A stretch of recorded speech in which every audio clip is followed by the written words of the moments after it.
12 November 1946, Kassel. In a school notebook, a municipal clerk named Karl writes a sentence he will never read aloud to anyone at the time. We knew enough to be guilty and not enough to be brave. He uses a stump of pencil, his wife scavenged from a ruined school, ink rationed, pages saved for the practical arithmetic of a house with fewer walls than rooms. The sentence is a risk. It is also a ledger entry. In his city, the books do not balance. In November, the nights cut into bone. In November, the ruins still smell of damp ash when it rains. In November, the victors print forms in German and bring their own stamps. This is what the end of a war looks like for a civilian who survived the bombs and the slogans and is now learning to live without both. April 1945. American soldiers roll into Kassel after weeks of assault. The tanks are quieter than the night of firestorms the year before. The streets have been hammered into geology. Henschel's works, where tigers were born out of ore and propaganda, are husks. The district commander's occupation report notes the absence of intact administration and intact conscience in the same sentence. He writes, "Population confused, needs immediate direction, food stocks inadequate." The mathematics of survival begin with a tin cup. They scale up to the city as easily as to a kitchen. Women form the visible workforce. The Trümmerfrauen tie kerchiefs around their heads, swing picks into masonry, pass bricks hand to hand. Karl's wife, Anna, does this for a food voucher, then cooks a soup of barley, nettles, and a scrap of fat. There are missing faces at the makeshift table. Her brother is Worm, in Ostend, reported missing in the East. The phrase is both a bureaucratic placeholder and a prayer. Curfew at 2000 run. Americans draw the line in the evening and enforce it. A pamphlet informs the citizens that looters will be shot, that Nazi organizations are dissolved, that the swastika is banned, that the Führer is dead, that the war is over. The pamphlet does not mention where to find potatoes. The arithmetic of the ration card does. 950 calories a day in the hunger winter of 1946 to 47 in parts of Hesse, fewer for those not performing heavy labor. You cannot argue with a calorie. You can, however, find one with a cigarette. Cigarettes become currency because they burn slowly. They also contain a strange sort of justice.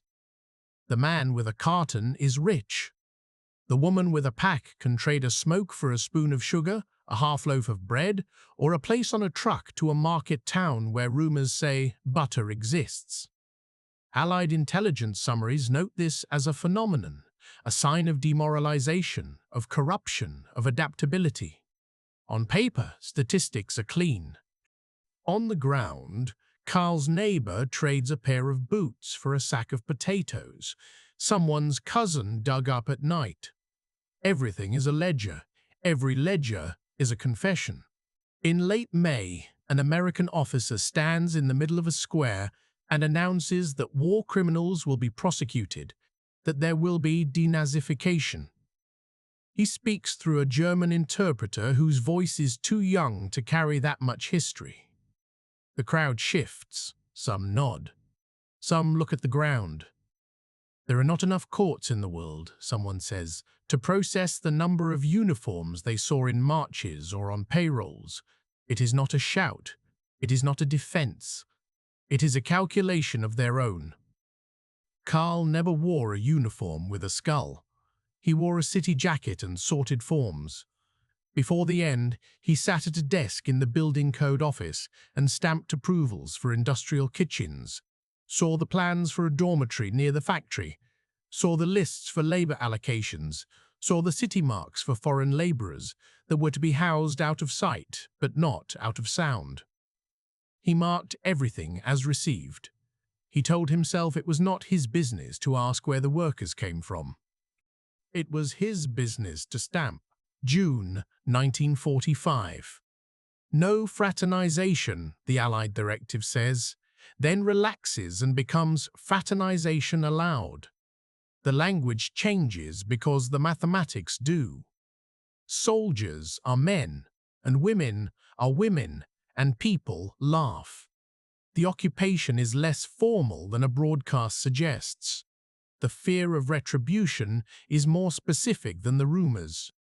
A woman in the next building is beaten by men for sleeping with a GI. The police from the new police station note it as public disturbance in a log that will later be archived and forgotten until a historian sits in the Bundesarchiv reading room and turns thin pages with white cotton gloves. The documents are always precise. The adjectives are spare. The fragility of the people described in them is never an entry. A report from July 1945, DP camp established on the grounds of former Wehrmacht barracks east of the city. Population 2,300. Nationalities: Polish, French, Russian. Needs: food, clothing, medical. The DP camp is a city within a city and a mirror. It reflects what was done in their name when men in uniforms came to factories and to villages and took away the young and the strong and the unwilling. The mirror is placed near them, but not in their homes, not at their tables. They can see the strangers walking under the trees on a Sunday singing. They can see a Frenchman, 24, thin, lifting his sleeve to show a scar from a machine accident, and who says, to no one in particular at the tram stop, Henschel, 1943. He is waiting for a train to take him toward home. He still smells of oil and soap. He wants to be gone, and he wants to have been elsewhere for the last 2 years, more fiercely than words can hold. You cannot ask a memory to leave. It takes the seat the father used to occupy, the father who hasn't written since 1944. The letter that returns in 1949 is a slip from an office. Dead. Place unknown. The war ends at different times for different people. For some, it ends when the first GI hands a chocolate bar to a child. For others, when the last unburied name is written down as dead. For many, it never ends, it is redistributed. The summer of 1945 is a summer of rules. One-page forms that add up to a system. The Fragebogen arrives, a questionnaire thick with pages, boxes to tick, questions about membership in organizations that had once paid rent or given discounts or meant jokes at an after-work beer about points and promotions. Allied officers print the word denazification on the cover in English and in German. A sentence from an occupation directive: entrenched elements of the Nazi regime must be eliminated from positions of influence. The phrase is correct, but also aspirational. In practice, the mathematics of denazification will resolve not to purity, but to a workable city. Karl fills out the form late at night. He writes that he was a party member from 1937. He explains that he joined because he wanted to keep his job, because the office chief said it would be useful, because the choir needed him and they were all members, because it made things easy. He underlines that he never wore a uniform, never attended rallies, detested violence, didn't read the paper fully. He cuts out the parts of his life that do not fit in the space provided. Everyone does. The Sprüchkammer will later sit and assign categories: Hauptschuldig, Belashtiti, Bikoja, Minderbelashtita, Mitläufer, Entlastate, major offenders, offenders, lesser offenders, followers, exonerated. The words are tidy shelves. They do not hold the weight of what had been built on the ground. By late 1946, the Sprüchkammern in Hesse are drowning in paper. Records and British and American reports agree. The majority of those who pass through are classified as Mitläufer or Entlastate. The numbers are almost comforting. They become part of the after-war story people tell so they can go to work. Less than 1% are named Hauptschuldig or Belastate across the US zone. There are not enough prisons, there are not enough men with clean letters to staff the offices. The system wants stability more than thorough justice. The mathematics of guilt is a budget line. In a hearing room that smells of damp wool, a clerk reads the contents of a file. It contains testimonies from neighbors and colleagues, signatures from the new mayor, references from the American Army's local liaison. It contains one line from a man who worked under Karl. He was no Nazi at heart. It contains one line from a French worker who did not want to testify but was asked by an officer. He stamped papers. It contains silence where other things might have gone. When the decision comes, it is Mitläufer. Karl is told to continue in a lesser capacity. He will be interniert for a few weeks to satisfy the ledger and the sentiment. Then he will return to a desk. He sits in a different building now. The old one is a skeleton. The city hall is part scaffolding, part memory. The new desk deals not with dormitories for foreign workers, but with rooms for refugees. In autumn 1946, a train creaks into the station carrying a family from Silesia. They carry bundles. They carry a grandmother who does not walk well. They carry documents that say they are Germans. They carry the anger of those who lost everything not because they fought a war, but because borders were drawn on a map after one. The Bundesarchiv holds lists of arrivals. They are numbers and names. He is expected to turn them into addresses. The expellees are not a headline. They are an arithmetic problem, the size of 12 million across a continent, of hundreds of thousands in a state, of thousands in a city. A city with a roof and a floor can accommodate one family in a room. A city with 3 walls can accommodate 2 families in 2 corners. The Wohnungsamt wraps weekly statistics in a polite tone. Number of rooms requisitioned, number of protests filed by locals, number of Einquartierungen, forced billeting. The anger is measured in letters and in whispers on the stairs. Locals say, "Our sons are not back. Why should we share with strangers?" The strangers say, "We were Germans when it suited you, foreigners when it suits you now." The arithmetic of rooms is brutal and exact. 1 kitchen, 4 families. The sink is the place where daily battles are fought. The rules of a society are written on who gets to boil water first. Karl signs the order that places the Silesian widow Iwa with her 2 children in one of the apartments in his block. He does it because she is next on the list. He does it because the list is what keeps the city from tearing apart openly.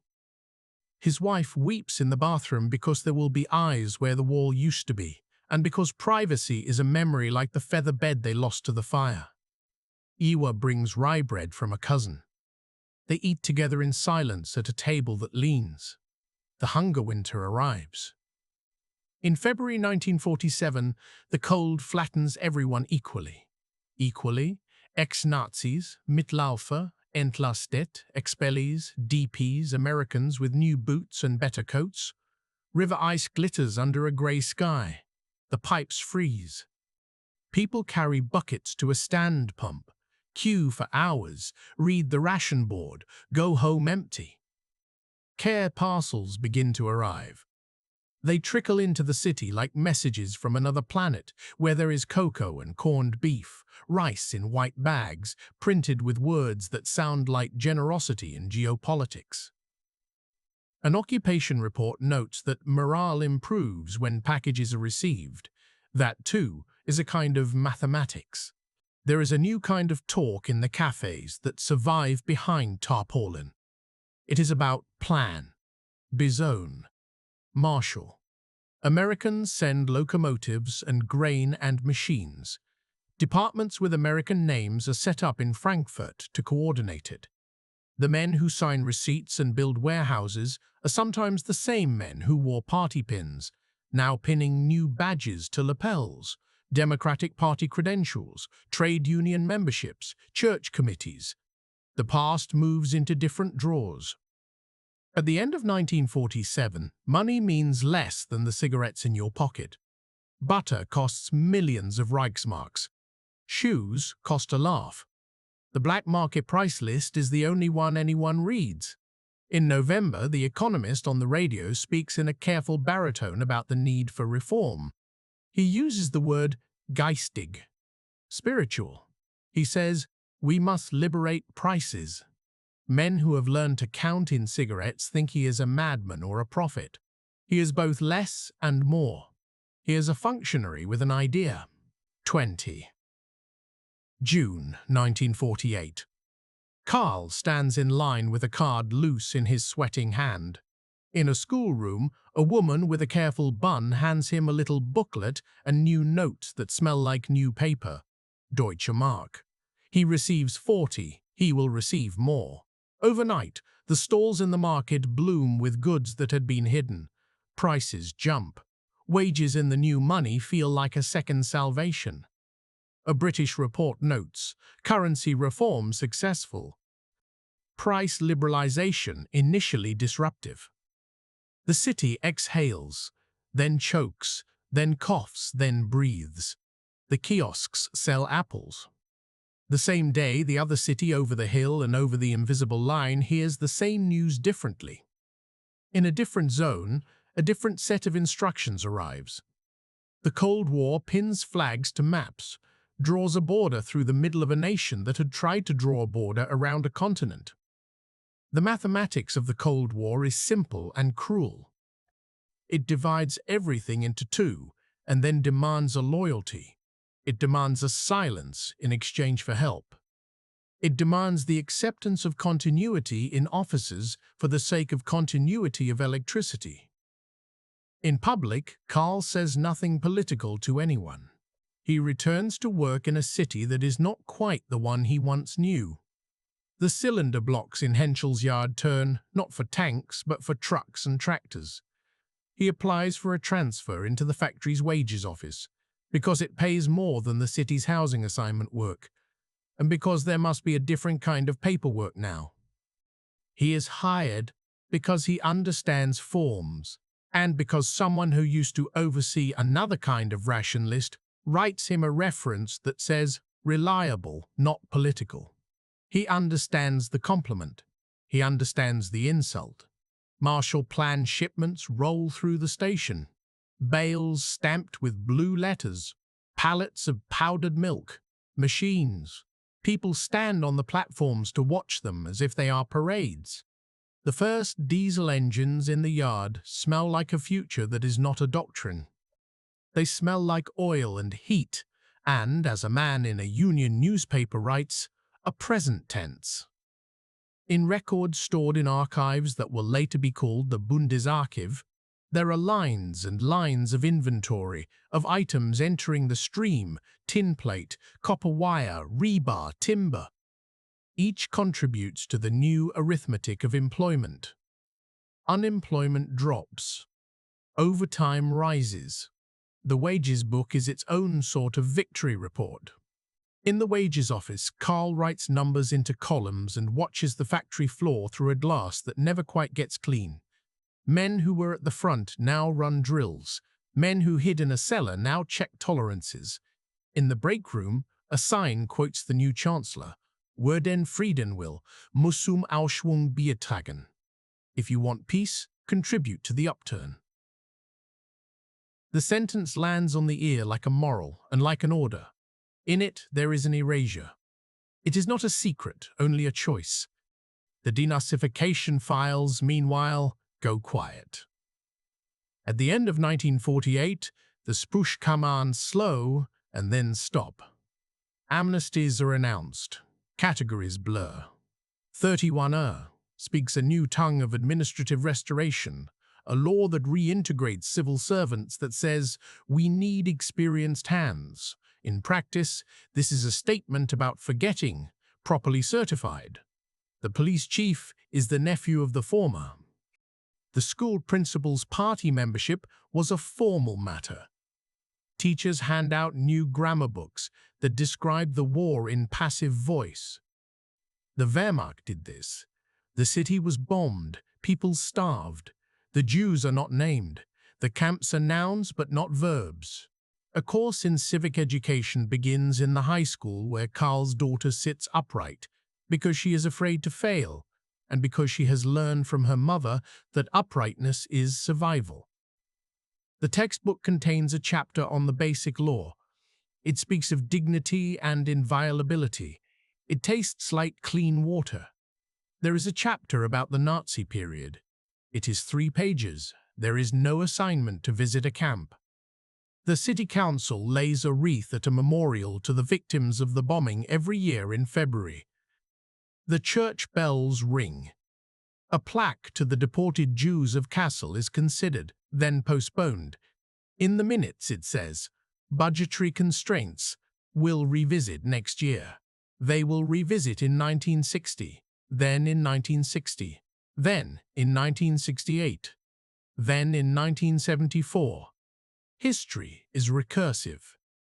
The arithmetic of memory is deferred maintenance. There are moments when the mirror returns to stand in the doorway.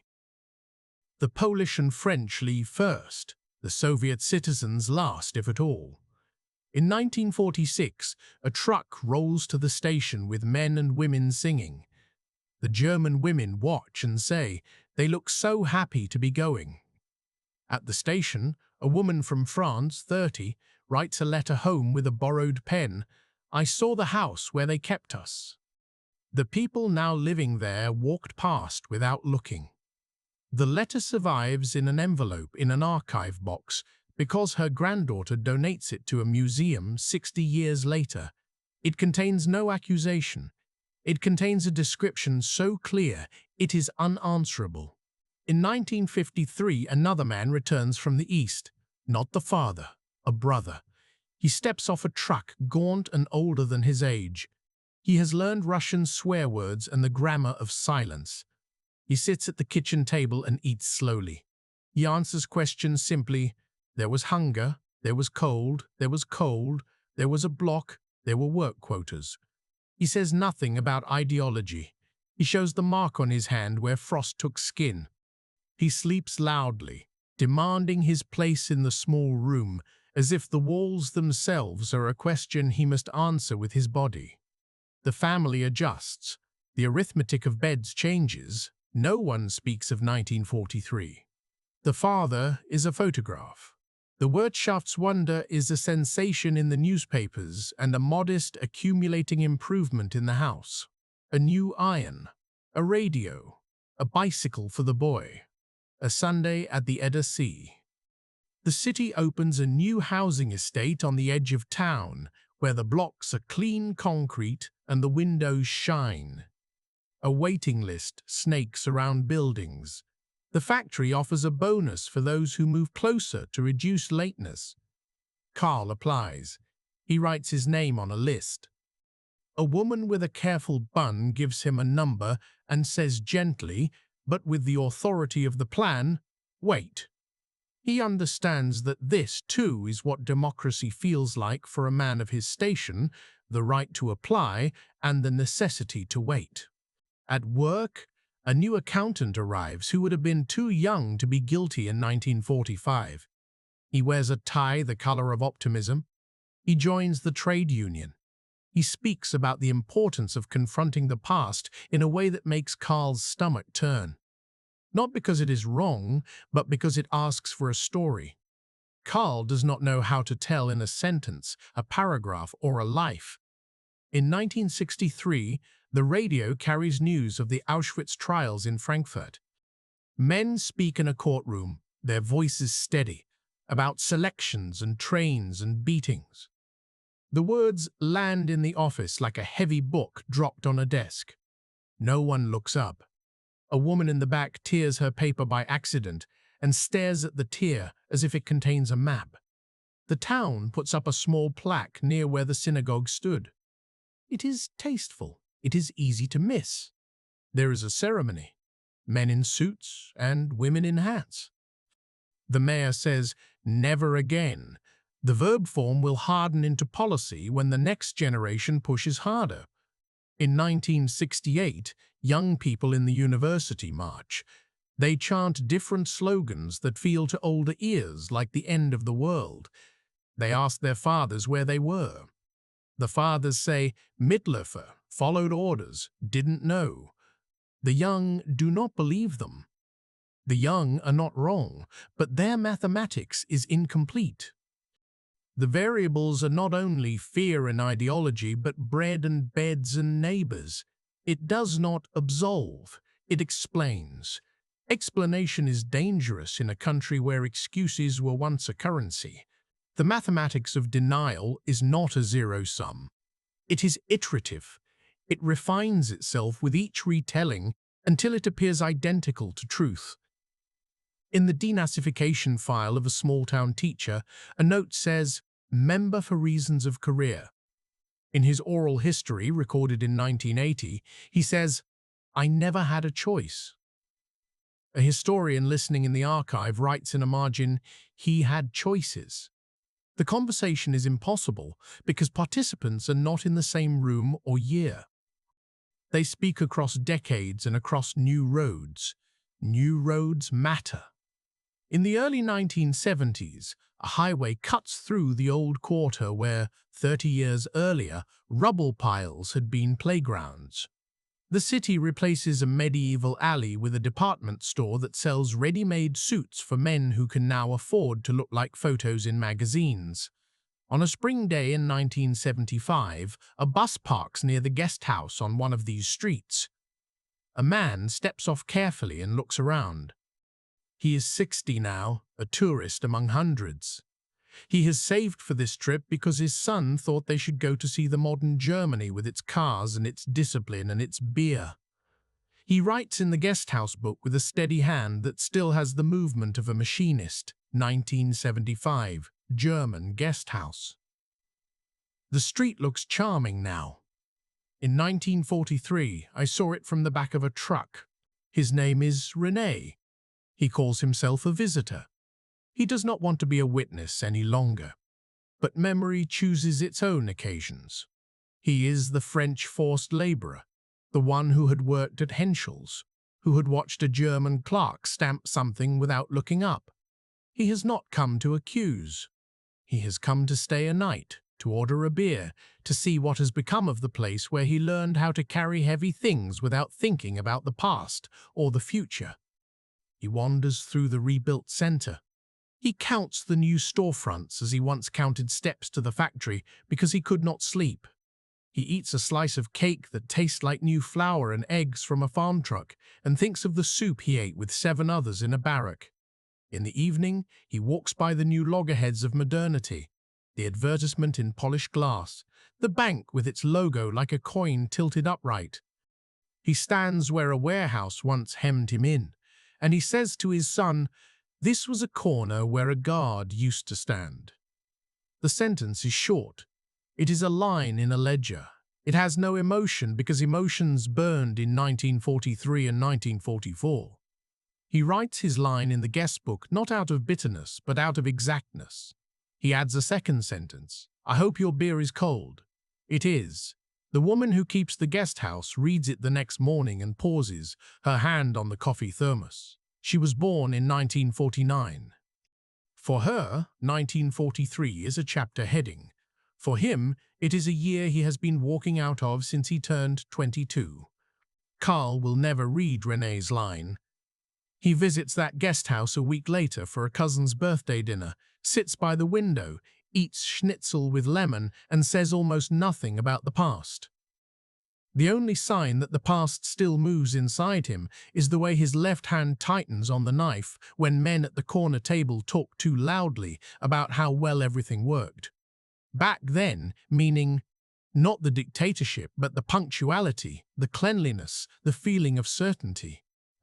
He loosens his grip because his wife touches his wrist under the table, and he understands that this, too, is the arithmetic of their marriage. 2 people adding up a life that is sufficiency, making allowances for what they do not ask of each other. In 1976, he takes early retirement from the factory with a small pension and a larger silence. He volunteers at the church to catalogue donation receipts because he knows how to file. He goes to the market early because he likes the way the stands line up, and he knows the sellers by name. He walks past a small sign on the side of a municipal building that indicates, with a sober typeface, that a Jewish school once stood here. He does not look up. He makes a note in his notebook: find tomatoes before noon, because otherwise they are too soft. He turns the page to a different list. He writes, what we did in sections. No one carried the whole stone. But the wall stood. When he is 60, he writes again in the same notebook where in 1946 he had written his dangerous line. He writes, the war after the war was this: to find bread without betraying yourself again. He writes, we rebuilt, we repaired, we ignored, we remembered. We swapped the mathematics of courage for the arithmetic of solvency. We taught our children not to hate and forgot to teach them to ask. He writes it in pencil, because pencils forgive. The morning after, he walks the street. René named as charming and recognizes in the clean stones the weight he had once refused to measure. The street is not a confession. Streets are continents of neutrality. On a corner in 1977, a boy throws a tennis ball against a wall and misses, and the ball rolls into a gap between the curb and the drain.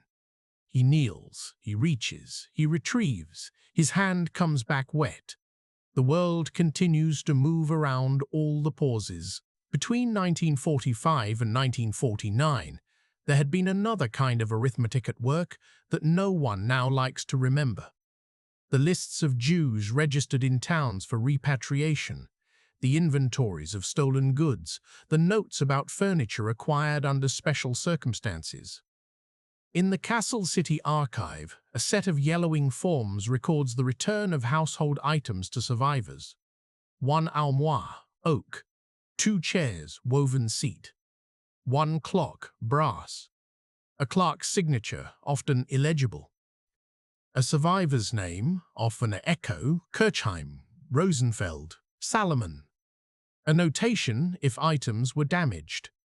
The documents are bureaucratic, but looked at they become elegies. In 1950, a new law had allowed for restitution claims. Paperwork piled. Offices were created to adjudicate. Lawyers became industries.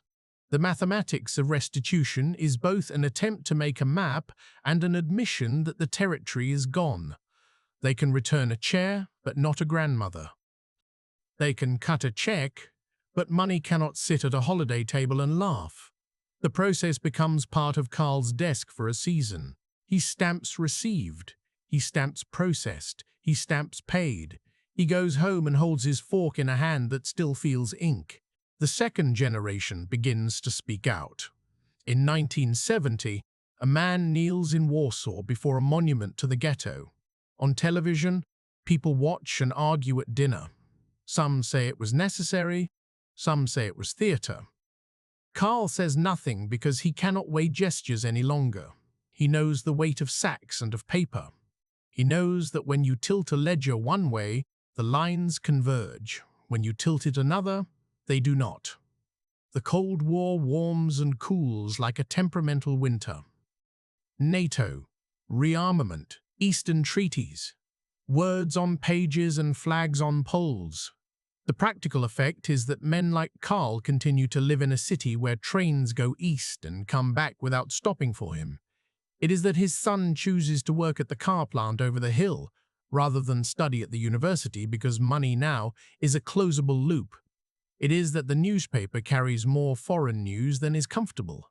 It is that the past is present and not. In the background, always, goods moves. People eat. They marry. They die. The front line, for those like him, is not drawn on a map by generals.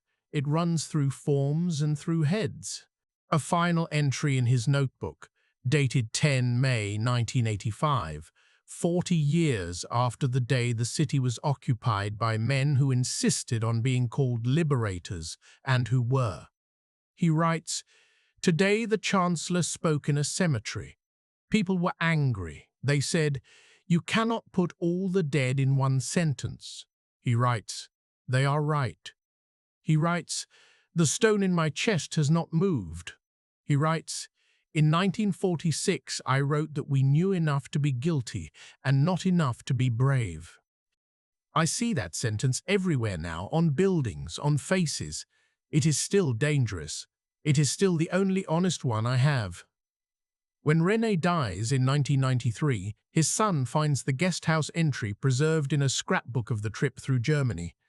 Beside it, a postcard of Kassel's new modern art halls, of documenta tents and sculptures that had tried to teach the town to see and to feel. On the back, a note: "They had good bread, they had clean streets, they had no answers." This is not a condemnation. It is the truest thing a man who worked for 12 hours a day in 1943 and slept on a bunk in a barrack can say about a city that paid him in schnapps for one more day. His sentence in 1975 had been all the explanation he owed. On the last page of Karl's notebook, a few months before he dies, he writes a line under no date at all: "I lived in a country where the dead insisted on voting in our choices." He underlines it twice and closes the book. His family will find it, read it, and try to understand how a man who never shouted could have lived with that kind of weight. They will perhaps see him at his best and his worst in that sentence. They will bring him flowers not because he was innocent, but because he stayed.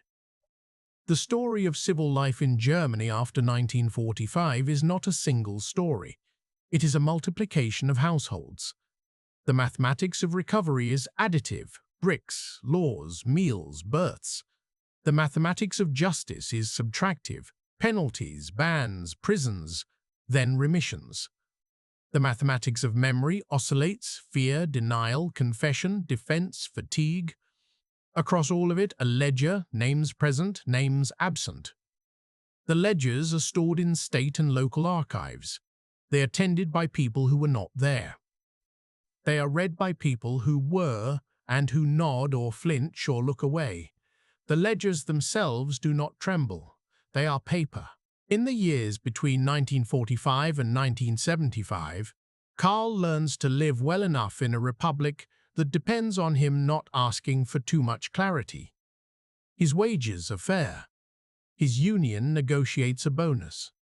His church organizes a soup kitchen in 1947 and a summer camp in 1962. He registers his daughter's marriage. He applies for a passport and is surprised that he can get one. He signs a petition for a playground. He watches a demonstration march past his window and feels, in an old pocket of his brain, a fear of crowds that he cannot explain to a teenager who thinks freedom is the same as amplification. He never tells anyone that the thing he cannot forget is not a speech or a crime, but a sound. The sound of a truck in 1943 at dawn, loaded with men speaking a language he did not try to learn, the way the engine knocked when cold because the oil was of poor quality late in the war. The way the sound receded in 1975 because the buses got better and the streets got smoother. The way a note in a guest book could carry more truth than any speech on a platform. He writes no more dangerous sentences in his last years. He thinks them. He helps his granddaughter with her math homework. He shows her how to avoid carrying a 10 until the end, so that your column stays straight. He teaches her the quiet skill of keeping numbers in line, even if the numbers do not describe the world. In his final note, he does not write about guilt or about redemption. He writes about the practicalities that had, in the end, determined the shape of his days, where the bread comes from, how the coal rations work, when the curfew lifts, whether the apartment will be shared again, whether the factory will hire. He writes about how schoolbooks had changed from gloss to simple description. He writes about the first time he saw a photograph taken at a camp and did not look away. He writes that he will always have the sound of that truck and the sight of a Frenchman standing in a station holding his coat in one hand and a piece of home in the other. He writes that what was done in his name, but not with his hands, and that this sentence explains nothing and excuses nothing. He writes that he had traded, in 1948, cigarettes for apples, and later his vote for a promise of normalcy. He writes, "I am a man who lived in the arithmetic of forms. The forms kept me alive and kept me quiet." He closes the notebook.